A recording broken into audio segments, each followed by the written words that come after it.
Quando se fala em Petrobras, podemos dizer que o governo Lula se encaixa naquela música de Cazuza, O Tempo Não Para. Eu vejo o futuro repetir o passado, eu vejo um museu de grandes novidades, o tempo não para.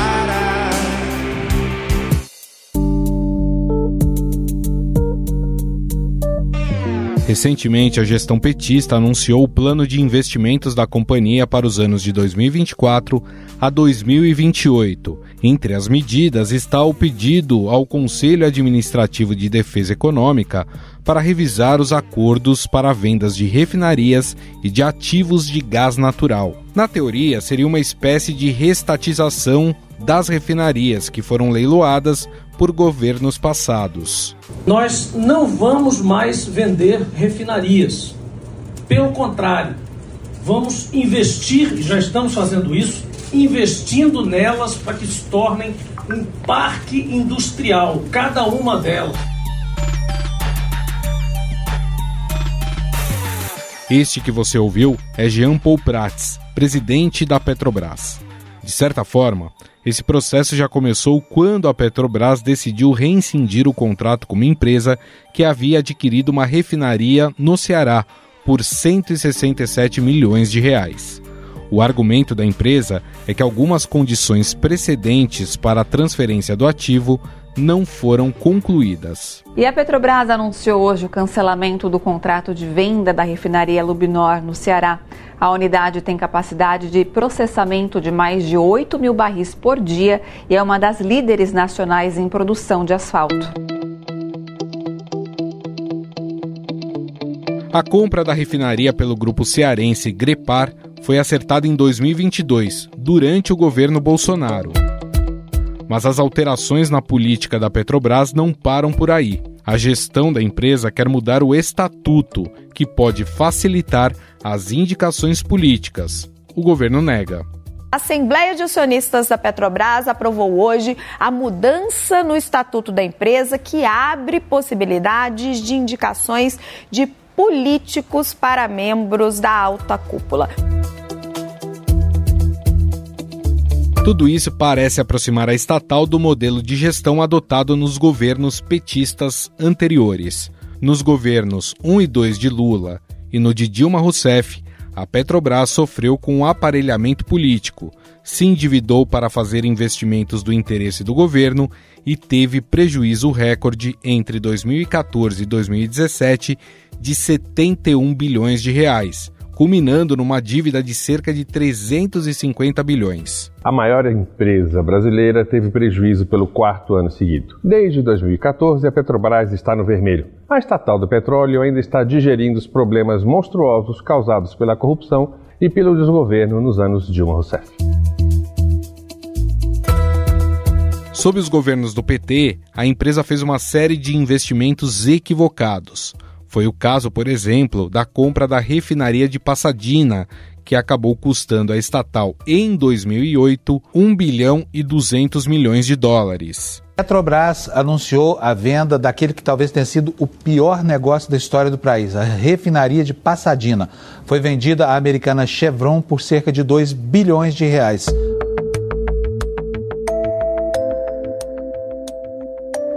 Em 2017, o Tribunal de Contas da União responsabilizou o ex-presidente da Petrobras, José Sérgio Gabrielli, e o ex-diretor da área internacional da empresa, Nestor Cerveró, pelo negócio. Eles foram condenados a devolver mais de 79 milhões de dólares aos cofres públicos e ficaram inabilitados para exercer cargos em comissão por 8 anos. Os casos de corrupção na estatal, ligadas a vários destes investimentos, foram alvo de investigação da Operação Lava Jato, que minou o governo da presidente Dilma e ampliou a crise que resultou em seu impeachment em 2016. Venho para olhar diretamente nos olhos de vossas excelências e dizer com a serenidade dos que nada têm a esconder que não cometi nenhum crime de responsabilidade. E nesta quinta-feira, os senadores decidiram pelo impeachment de Dilma Rousseff. As investigações também resultaram na prisão de petistas e figuras ligadas ao partido, além do próprio presidente Luiz Inácio Lula da Silva.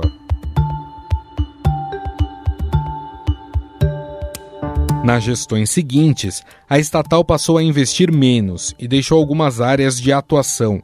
A escolha foi pela venda de ativos e o foco principal do negócio permaneceu na extração de petróleo, com destaque para as áreas do pré-sal. Em vídeo gravado durante a COP28 em Dubai, nos Emirados Árabes Unidos, Jean Paul Prats, atual presidente da companhia, afirmou que as alterações aprovadas no estatuto não mudam nada para a empresa. A retirada de um item que basicamente repete o que estava na lei ou está na lei das estatais. E o estava ou está depende de uma liminar de um ministro do STF. Portanto, o fato de um artigo do Estatuto da Petrobras repetir um artigo que está na lei das estatais não faz a menor diferença. Soma-se a isso a pressão diária para que a Petrobras reduza o preço dos combustíveis para o consumidor. O ministro de Minas e Energia, Alexandre Silveira, não poupou críticas à companhia sobre a questão. Tem um debate que está acontecendo publicamente, que está irritando o PT e o governo do presidente Luiz Inácio Lula da Silva, que é essa cobrança pública de maneira cada vez mais frequente do ministro de Minas e Energia, Alexandre da Silveira, sobre o presidente da Petrobras por um corte no preço dos combustíveis. No governo Dilma Rousseff, a política de segurar os preços causou perdas de 100 bilhões de reais, segundo o depoimento de Mauro Rodrigues da Cunha, então conselheiro da estatal, eleito pelos minoritários, em depoimento na Comissão Parlamentar de Inquérito sobre a empresa em 2015. Afinal, o que a repetição desses erros podem trazer de consequências para a companhia e para o Brasil? Podemos ter um novo petrolão com as indicações políticas? Sobre o assunto, vamos conversar com o economista e diretor do Centro Brasileiro de Infraestrutura, Adriano Pires.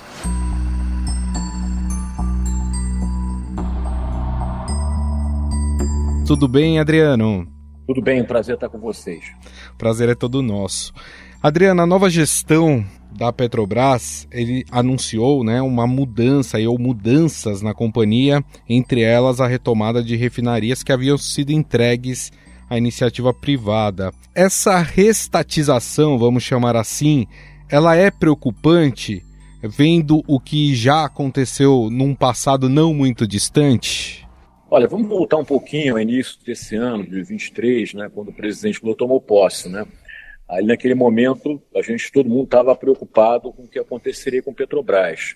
E para surpresa de todo mundo no mercado, a Petrobras não foi tão mal assim em 2023, Você teve aquele primeiro anúncio de mudança de política de preço, logo nos primeiros 3 meses do ano, uma política de preço que abandonaria a paridade de importação, mas o fato é que o petróleo foi muito volátil, o preço esse ano, e a volatilidade foi para baixo.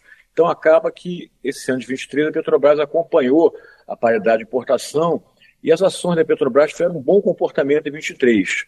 Agora, você teve o anúncio do plano de investimento para os próximos 4 anos da Petrobras. Aí sim a gente está vendo o plano e o PT entende do papel da Petrobras, Você manteve o segmento de exploração e produção como prioritário, mas reduziu percentualmente o investimento nele, No plano anterior, exploração e produção tinham 85% do total do investimento, agora passa a ter algo como 75%.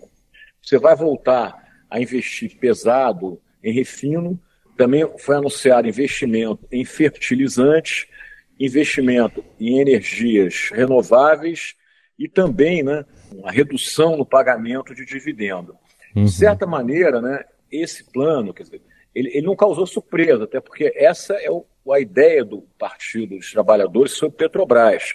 Causa preocupação, porque a Petrobras volta a ter uma política de investimento dispersa, ao contrário do que foi no governo Temer e governo Bolsonaro, onde basicamente você concentrava os investimentos em exploração e produção. Agora, a volta do investimento refino é acompanhada de uma outra medida, né, que preocupa muito, que é a discussão do TCC com o CAD, né? Você tinha assinado em 2019 um termo de cessão de compromisso com o CAD, a Petrobras, onde a empresa venderia 50% da capacidade de refino. Só se vendeu a refinaria da Bahia, de Manaus, e uma pequena refinaria no Ceará, Lubinor, que na semana passada também voltou para o sistema Petrobras, porque, segundo a empresa, ela não teria cumprido, né, com as exigências necessárias, e quem comprou fala o contrário. Mas, de qualquer maneira, ela hoje voltou para o sistema Petrobras. Então, a discussão desse TCC, por que ele preocupa? Porque, por exemplo, a refinaria da Bahia foi vendida ao fundo Mubadala, né, e o fundo Mubadala acreditou que você ia vender 50% da capacidade de refino. Né, e agora você começa a ter até, às vezes, umas fofocas aí no mercado, e a Petrobras também quer recomprar a refinaria da Bahia. Se o CAD rever esse TCC de uma maneira que realmente impondere a Petrobras do monopólio que ela tem, isso vai ser muito ruim não só para o Brasil, para a Petrobras, na minha opinião, como para o Brasil. Né? Você cria uma insegurança jurídica e regulatória, né? Porque uma hora privatiza, outra hora quer estatizar. É um pouco o que aconteceu na Argentina nesses últimos anos, com a empresa até petrolífera da Argentina, a YPF. Privatiza, estatiza. Agora o Milei, né, o presidente da Argentina, quer privatizar outra vez. Esses vai e vem é muito ruim, porque quando você quer privatizar outra vez, você acaba, né, entregando a empresa para especulador, que empresa séria tem medo de comprar, por exemplo, cada Argentina. E se daqui a 4 anos os peronistas ganham outra vez, a estatiza outra vez, então o Brasil não deveria criar essa segurança regulatória, mas a Petrobras, automaticamente, na medida que ela colocou investimentos significativos em refino, ela está também querendo rever o TCC para que ela não tenha que vender mais nenhuma refinaria. Teve um TCC também assinado de gás natural, que era para desverticalizar a atuação da Petrobras no setor de gás natural, também com o objetivo de trazer mais concorrência. E a Petrobras também quer rever o TCC do gás natural, que tinha privatizado os gasodutos do Norte e Nordeste, privatizou os gasodutos do Sudeste, vendeu também a Gaspetro, onde a Petrobras tinha participações nas distribuidoras estaduais de gás, e faltava vender agora a TBG. E a Petrobras também está declarando que não quer mais vender a TBG. Então, é óbvio, né, que agora então, voltamos àquela situação da Petrobras olhar investimentos em vários setores. Isso preocupa porque será que a gente vai voltar àquela época, quando você investia, você olhava mais para a taxa de retorno político e menos para a taxa de retorno econômico, olhava mais para agradar o governo do que agradar os acionistas da Petrobras? Essa é a dúvida que a gente fica, mas de qualquer maneira, estou dizendo a você, esse plano que foi aprovado causa preocupação nesse sentido. E tem um outro ponto também que gera preocupação, e aí eu estou puxando pelo passado recente também, que é a história de uma certa facilitação em relação à lei das estatais. A mudança no regulamento interno da Petrobras para que você possa aumentar as indicações políticas. O que pode acarretar nesse sentido e tendo como aprendizado que já aconteceu o problema de politizar a Petrobras? Olha, isso também preocupa muito o mercado, né? Porque você está falando da governança da empresa, né? A gente lá atrás, como você bem disse, teve problemas graves, inclusive a Petrobras foi autuada, né, pela Corte Americana e foi obrigada a pagar uma multa relativamente elevada, né? Então, eu espero que isso não aconteça outra vez. Agora, o que também o mercado preocupa é que essa mudança de estatuto está sendo feita, né, em cima de uma liminar, né? Porque lembra que o ex-ministro do Supremo, o Ricardo Lewandowski, deu uma liminar suspendendo o que está escrito lá na lei das estatais para permitir que alguns políticos assumissem cargos não só na Petrobras, como em outras empresas estatais, e também cargos em diretoria e conselhos de administração. Então, o primeiro ponto é o seguinte: se a liminar cai, mas de qualquer maneira, isso, outra vez, está se mudando o estatuto em cima de um fato precário juridicamente, né? E o objetivo realmente é você ter mais liberdade em nomear. Se a gente acha que a lei das estatais ela não está mais adequada ao momento que o Brasil está vivendo hoje, que ela estava adequada àquele momento logo ali na época da Lava Jato, a discussão tem que ser feita no Congresso Nacional, né? Então muda a lei das estatais, a Petrobras adapta o estatuto dela em função de uma nova lei de estatais. Agora, mudar o estatuto baseado numa liminar é muito ruim. Volto a dizer que pode comprometer a governança da empresa. E se a gente puxar pela memória, quando nós tivemos essa quantidade grande de indicações políticas dentro da Petrobras, foi justamente um momento também que se tentava segurar artificialmente os preços da Petrobras. Esse é um risco que pode voltar a acontecer e a Petrobras pode ter prejuízos bilionários como aconteceu no passado? Olha, eu acho que pode acontecer. Esse ano, como eu falei anteriormente, não aconteceu. A Petrobras mudou a política de preço e a nova política de preço da Petrobras realmente é uma caixa preta, que dá para ela acompanhar o mercado nacional, dá para ela não acompanhar o mercado internacional, mas, graças a Deus, esse ano, 2023, ela acompanha o mercado internacional. Agora, a gente só testa essa política quando o preço do barril sobe muito. Esse ano, o preço do barril não ultrapassou os $100. Então, não teve aquele estresse entre Petrobras e governo, né, para não aumentar os preços dos combustíveis, né? Nas últimas semanas aí, você teve uma queda grande do preço do barril e hoje, por exemplo, você tem espaço, seguindo a PPI, para reduzir o preço do diesel em cerca de 44 centavos e o preço da gasolina em torno aí dos 3,5 centavos. E a Petrobras ainda não fez isso. Até nas últimas semanas você viu um certo embate entre o ministro da Energia e o presidente da Petrobras, o ministro defendendo que era necessário que a Petrobras baixasse o preço o mais rápido possível. O que a gente está vendo aí, essa demora, pode ser que ocorra até uma outra política, que seria até uma política inteligente, que é aproveitar que o preço do barril está baixo e você aumentar a CID no combustível, né? Aumentando a CID, você ajuda muito o ministro Haddad, porque o governo começa a arrecadar mais e o Ministério da Economia está precisando arrecadar, mas em compensação você não reduz o preço de maneira imediata, mas também cria uma gordura para quando o petróleo voltar a subir, você reduzir CID. A política de preço, né, entre o governo e o governo, é sempre uma tensão, né, entre o presidente da Petrobras e o presidente da República, né? Aí a gente até faz uma brincadeira, né, que o presidente da Petrobras, seja ele quem for, ele sempre está torcendo, né, para que o petróleo não fique muito caro, né, para ele não perder o emprego.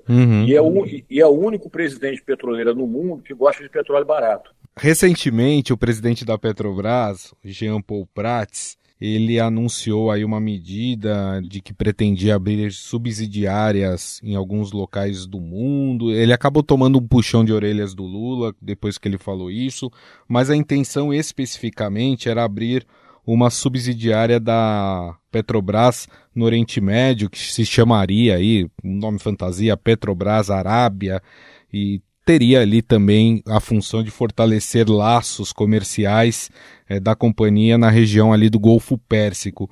Como o senhor avalia essa medida, se ela de fato vir a ser colocada em prática? Eu acho que é uma medida ruim para a Petrobras, né? Se essa medida for colocada em prática, acho que as ações da Petrobras vão sofrer, vão cair. Por quê? Porque você vai criar uma outra estrutura lá fora. Você já teve isso na Petrobras, né? Anos passados, que você tinha uma empresa que tocava lá os negócios da Petrobras no exterior. Entendeu? E isso, outra vez, é aquela história. Você fica com um investimento disperso, você espalha muito a empresa, e aí você tem dificuldade de um maior controle, né, do que está sendo feito, né? Então, não vejo, na minha opinião, ganho, né, para a Petrobras criar uma Petrobras lá no Oriente Médio. Ela pode e deve ter relações com as empresas do Oriente Médio, do petróleo e de gás natural, do Catar, na Arábia Saudita, nos Emirados Árabes, mas para isso ela não precisa de ter uma empresa, né? Ela tem diretorias que tratam disso. A Petrobras tem diretoria lá, internacional, tem diretoria de exploração e produção, corpo técnico aqui no Brasil que pode fazer esse tipo de trabalho sem necessidade de se criar mais uma estrutura, mais presidentes, mais diretores, mais custo, mais cabide de emprego, entendeu? Então, eu acho que isso aí, para mim, eu acho que não faz sentido. Agora, isso aqui preocupa, como preocupa também voltar a investir em refino, investir em fertilizante. Preocupa quando a gente vê a Petrobras, ela não anuncia, mas deixa um pouco assim, subtendido, que quer recomprar uma refinaria, que quer recomprar a rede de gasoduto, que quer comprar a Braskem. Então, tudo isso é uma volta àquela política do passado que não deixou saudade, né? Ao contrário, né? Lembra que foi uma política que deixou a Petrobras com a maior dívida de corporação do mundo, 130, 140 bilhões de dólares, né? A Petrobras, naquela ocasião, ela só não entrou em recuperação judicial porque o acionista maior da Petrobras é a União, né? Mas a empresa realmente ela foi deixada em um estado muito ruim, nem balanço a Petrobras conseguia, né, realizar. Outra vez, não é bom para uma empresa como a Petrobras tomar essa medida de Petrobras Arábia, um pouco de política do passado que a gente sabe que não vai dar certo. Adriano, para a gente encerrar, nos últimos dias chegou a informação de que o Brasil entraria na OPEP, depois o Lula negou, falou que o Brasil só vai participar como observador da OPEP+. E aí eu fico imaginando o que significaria para a Petrobras se de fato o Brasil entrasse na OPEP. Dá para a gente falar que seria ruim para a Petrobras? Eu acho que seria ruim para o Brasil, em primeiro lugar, né? Porque o Brasil, diferentemente dos países da OPEP, ele é um país que tem uma diversidade muito grande de energia. A gente tem vento, tem sol, tem biomassa, tem biogás, e a maior parte das fontes primárias no Brasil são energias renováveis. Nós temos também muito petróleo. Do ponto de vista de petróleo, a gente tranquilamente poderia entrar na OPEP. A gente aí produz hoje de petróleo uns 3,5 milhões de barris dia, né? Vai produzir mais ainda até 2030 com esses campos do pré-sal. Hoje o Brasil é o maior exportador de petróleo da América Latina. Mas eu não vejo nenhuma vantagem em entrar para a OPEP. E outra coisa, cartel é uma coisa muito ruim, né? Eu acho que o cartel da OPEP reúne países, a grande maioria deles, regimes autocráticos, né? O cartel da OPEP, ele existe para o preço do petróleo ficar caro, né? Então, o cartel está do lado do produtor, não está do lado do consumidor. E o governo brasileiro sempre tem uma preocupação, né, com o consumidor. A gente acabou de falar da política de preço. Sim. De não aumentar muito gasolina, não aumentar muito diesel, porque tira a popularidade, traz inflação, a população brasileira tem uma renda baixa, precisa de combustível não muito caro, e nós vamos ficar lá assistindo reunião de quem quer aumentar o preço do petróleo.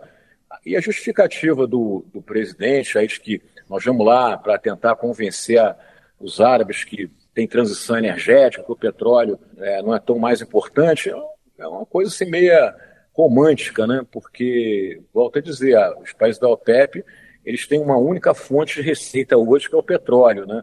Eles vão tentar que esse petróleo permaneça aí numa posição da commodity mais importante do mundo o mais tempo possível, né?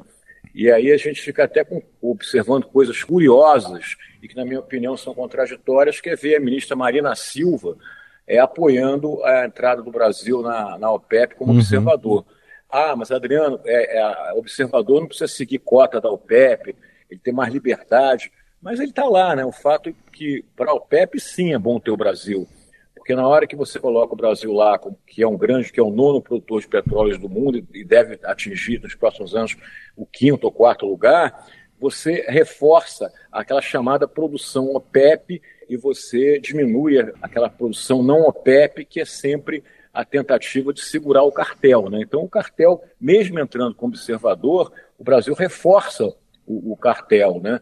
Agora, também não sei até que ponto essa decisão tem também questões de diplomacia, de uma aproximação maior do Brasil com os países do Oriente Médio, um afastamento maior do Ocidente. A gente tem visto também na diplomacia brasileira um vai e vem muito grande. Pode também ter isso aí sido levado em conta na hora que o Brasil aceita participar como observador lá, como aliado da OPEP, na OPEP Plus, que eles chamam, né? Lembra que o principal país da OPEP Plus é a Rússia, né? Que também quer o petróleo caro, porque ela tem que financiar a guerra que ela se meteu com a Ucrânia. Perfeito. Bom, nós ouvimos o economista, diretor do Centro Brasileiro de Infraestrutura, Adriano Pires, a quem eu agradeço mais uma vez a gentileza em entrevista. Muito obrigado, viu, Adriano? Eu que agradeço, e quando vocês precisarem, a gente está sempre à disposição. Vai ser um prazer enorme.